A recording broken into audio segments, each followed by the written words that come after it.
Open challenge है। मैं निहत्था चलता हूं, रात को 11 बजे आपको लोकेशन भेज दूंगा। आजकल लोकेशन सबको मिल जाता है, आओ गोली मार दो, कोई बड़ी बात नहीं। लेकिन अगर मेरे खून पर शिविर में शांति आ जाए तो मैं शांति चाहूंगा। आखिर जी कृष्णैया के खून के बाद एक ऋतु जायसवाल तो आई है ना यहाँ शिविर में।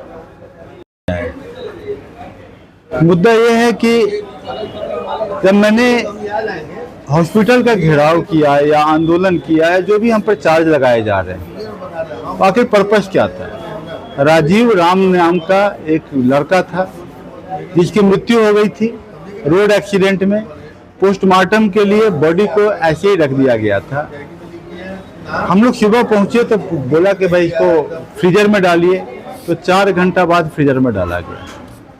लाश को आए हुए करीब 14 घंटे हो चुके, तब आप फ्रीजर में डालते हो। जब आपका पोस्टमार्टम कटर नहीं है मान लिया, तो आप लाश को फ्रीजर में क्यों नहीं डाले? हमारे बोलने के बाद क्यों डाले? इससे पहले भी आपने 22 घंटे में पोस्टमार्टम किया है। आप 6-6 घंटा बाद वहाँ से सीतामढ़ी से कोई पोस्टमार्टम कटर आता है, तब पोस्टमार्टम होता है। तो ऐसी अवस्था में मैं ये अपील कर रहा था कि भाई हमारे लाश के साथ, मृत्यु के उपरांत जो मेरा लाश हो, उसके साथ तो सम्मानपूर्वक बात करो, सम्मानपूर्वक उसके आदर करो, क्योंकि भारत के संविधान में डिग्निटी टू लाइफ है, आर्टिकल 21 ये बोलता है। और हमारे परंपरा में भी है कि लाश जो शव के साथ हम लोग कफन ओढ़ाते हैं, फूल माला चढ़ाते हैं, धूप बत्ती दिखाते हैं, उसके सभी रिचुअल के साथ डालते हैं। और वहाँ पर आप ऐसे पोस्टमार्टम के टाइम में बॉडी को रख देते हो तो खराब लग रहा था। तो हमने बार बार ये पॉइंट रखा है कि आप उसको डीप फ्रीजर में रख दे, जो सरकारी व्यवस्था है।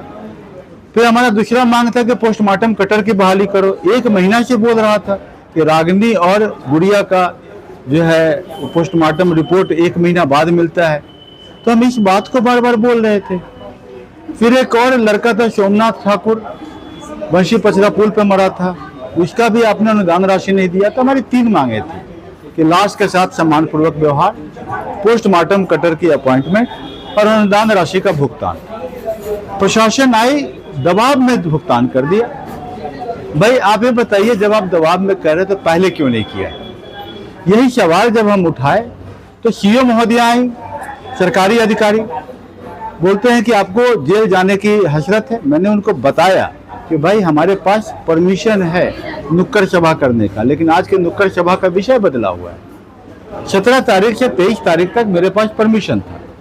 मैं परमिशन लेटर देख लीजिए, आप है, उपलब्ध है कि मैं नुक्कड़ सभा कर सकता हूँ, मैं माइक लगा सकता हूँ।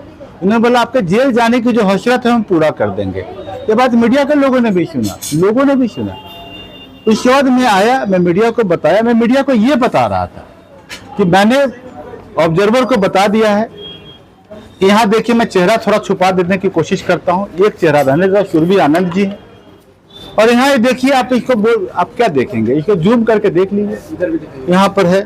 मैं पेन अगर है तो पेन से मैं इसको मार्क भी कर दूँ। ये आप देखिए, यहाँ पर जो है ये क्या है, व्हाट इज दिस? कोई भी आदमी जूम करके देख सकता है कि है क्या। चलिए आप इसको बोलेंगे एक आदमी। फिर यहाँ देखिए दूसरा दिन का सीन है, ये क्या है? दूसरा दिन, फिर उस व्यक्ति का यही है, फिर यहाँ दिख रहा है। फिर आप और देखिए, और भी लोग हैं। एक लोग और कहीं दिखा था मुझे, उसके पास भी यही व्यवस्था दिखी थी। यहाँ देखिए, यहाँ क्या है? कहने का अर्थ है कि आप आयातित क्रिमिनल को लाके, बाहर से क्रिमिनल को लाके आप ग्रुप में घुमा रहे हैं। आज ये पिस्तौल बंद है और ये पिस्तौल खुल सकता है अगर उनके हाथ में सत्ता आती है। तो ये बंदूक आज छुपा हुआ है, ये निकल जाएगा। हम पहले भी बोल चुके हैं, दहशत में जी रहे हैं। जब हमने जवाब उठाया, मैं निर्भीकता के साथ लाया। मैंने ये भी सवाल किया था कि सुरभि आनंद जी को गार्ड कैसे मिला इतना दिन तक? इन्वेस्टिगेशन का विषय है कि सुरभि आनंद जी, आप पिछले 1 महीना से आपको गार्ड मिला हुआ है, कैसे आप गार्ड के लिए कैसे ऑथराइज हो गए? हम जवाब लिए, ऑब्जर्वर को हमने भेजा, तो पता लगा कि नहीं, आप प्राइवेट गार्ड अब रखने लगे। यही हुआ होगा, गार्ड तो नहीं दिख रहा है इसमें प्राइवेट गार्ड मिल रहा है। ये सिविल सर्वेंट की वाइफ है, और सिविल सर्वेंट के वाइफ के बगल में इस तरह का अगर तमंचा की तरह का कुछ चीज दिखना या इस पर इन्वेस्टिगेशन होना, अगर इन्वेस्टिगेशन में सच पाया जाता है, इट कम्स अंडर मिसकंडक्ट। कि मेरी परिवार जो है वो आपका रिवॉल्वर लेकर नहीं घूम सकता, बगल में तमंचा ऐसे नहीं दिख सकता, मिसकंडक्ट में आएगा, क्योंकि कल्यूजन दिखता है इसमें। ये जवाब मैंने किया तो मुझे क्या मिला? मुझे मिला सेक्शन 188। और आपने क्या बताया लोगों को? जब पत्रकार पूछने जाता है बोलता आचार संहिता का उल्लंघन हुआ है। आचार संहिता का उल्लंघन इसलिए नहीं है क्योंकि मेरे पास परमिशन है आचार संहिता में माइक लगा के बात करने का। लेकिन आपने धारा कौन सी लगाई है? सेक्शन 188। सेक्शन 188 मतलब मेरा बेल नहीं होगा। अर्थात जो आप नहीं देख रहे, कोई रेस्टोरेंट है जिसमें आपने हमें बुला लिया है मैं खाना खाने के लिए, तो मैं यहाँ पर देख रहा हूँ कि यहाँ भी हथकड़ी लगी हुई है, ये सेक्शन 188 है, तो आपका बेल नहीं होगा। ठीक है, मैं तो बोल ही रहा हूँ, गांधी भी जेल गए थे। अगर जेल जाना ही है, अच्छे काम के लिए जाना है, हमारे राजीव राम के पोस्टमार्टम के जवाब को हम जब सवाल करते हो इस पे जाना है, जब हम प्रशासन को बोलते हैं कि तुम भय मुक्त सोसाइटी बनाओ, और इसके लिए जब मैं कंप्लेन करता तब जेल जाना है, तो मैं जेल जाने को तैयार हूँ। मुझे बेल लेने की भी नहीं, हम नहीं चाहते हैं।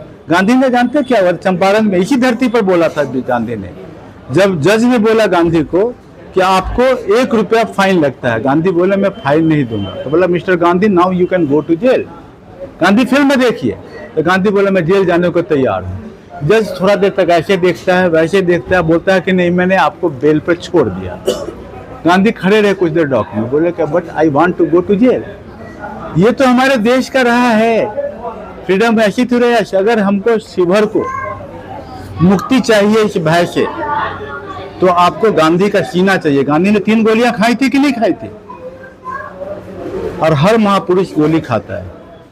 ओपन चैलेंज है, मैं निहत्था चलता हूं, रात को 11 बजे आपको लोकेशन भेज दूंगा। आज तो लोकेशन सबको मिल जाता है।